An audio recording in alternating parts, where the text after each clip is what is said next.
Okay, so let's dive into a question that sounds super simple on the surface, but, well, it turns out to be this incredible historical puzzle. I mean, it's a great question, isn't it? You can just picture them, right? These towering stone walls, those dramatic ruins clinging to a cliffside. But when you try to put an actual number on it, yeah, that's where our whole investigation really kicks off. And here's the thing. Finding one single number, that's not really the point. The journey to find the answer is actually what's so cool. It forces us to ask, what even is a castle? And why are we still so obsessed with these ancient buildings? So, first things first. Before we can count anything, we've got a bit of a language problem to sort out. Which brings us to the big one. What makes a castle a castle? Seriously, before we can even think about counting them, we got to agree on what we're actually looking for. Okay, so here's our starting point. The classic textbook definition. A castle has three main ingredients. 1, it's fortified for defense. 2, it's a private home for someone important, like a lord or noble. And 3, it's a big ol' symbol of their power. This is what helps us tell it apart from other buildings that might look kinda similar. And this distinction is absolutely crucial. Think of it this way. A fort is all business, strictly military. A palace? That's all pleasure, pure luxury. A castle is that amazing, unique mashup of both. It's a fortified home. But get this, the very idea of a castle wasn't static. It changed with technology. Early on, you had simple forts made of earth and wood. Then, stone came along and boom, you get these massive, complex designs. But then, gunpowder shows up on the scene. And suddenly those giant stone walls that were your greatest strength, now they're a huge liability. It was a total game changer. All right, so we've got a working definition. Now let's zoom out and take a look at the big picture. Because this is a global thing. Castles are not just a European invention. I mean, don't get me wrong, Europe is definitely the heartland. Germany is literally nicknamed Burgenland, the land of castles, with estimates of over 25,000 sites. It's wild. And you see the same story in France, the UK, Spain, Italy. We're talking thousands upon thousands, and each one tells a story about that country's own, often pretty violent past. And then when you look beyond Europe, you see these incredible variations on the theme. The Middle East has some of the most mind-blowingly advanced military designs ever. Japan developed its own iconic Shiro for its samurai lords. And India?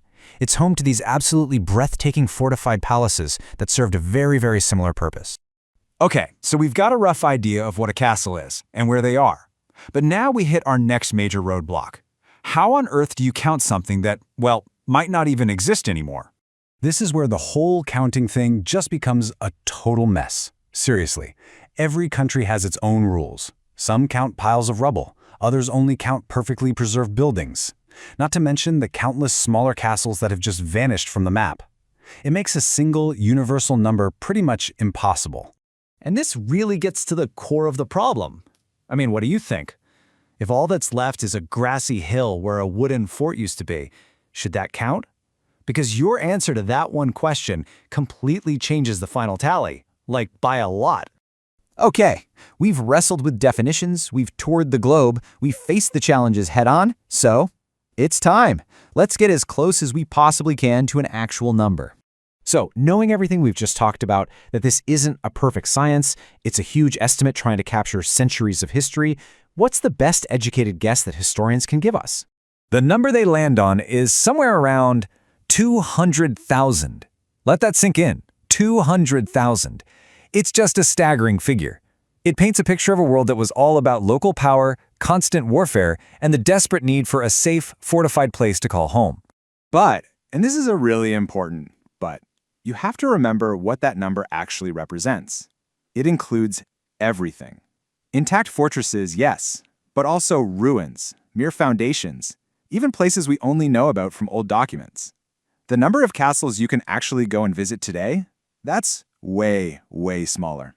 So if an exact number is basically impossible, maybe we're asking the wrong question. Maybe the real question isn't how many, but why? Why do we care so much about these old piles of stone anyway? Because every single one of them is a story. They're not just buildings, they are physical records of our past. They teach us about how people lived, fought, and dreamed in a way that no textbook ever could. They are quite literally history carved in stone. And keeping that history alive, well, that takes a ton of work. It means painstakingly preserving what's left. It means getting creative, turning them into hotels or museums so they can help pay for their own survival. And now, it even means creating super detailed digital versions, giving them a kind of immortality in the virtual world. And all of this leaves us with one final thought to chew on. Castles are the great storytellers of their time, right?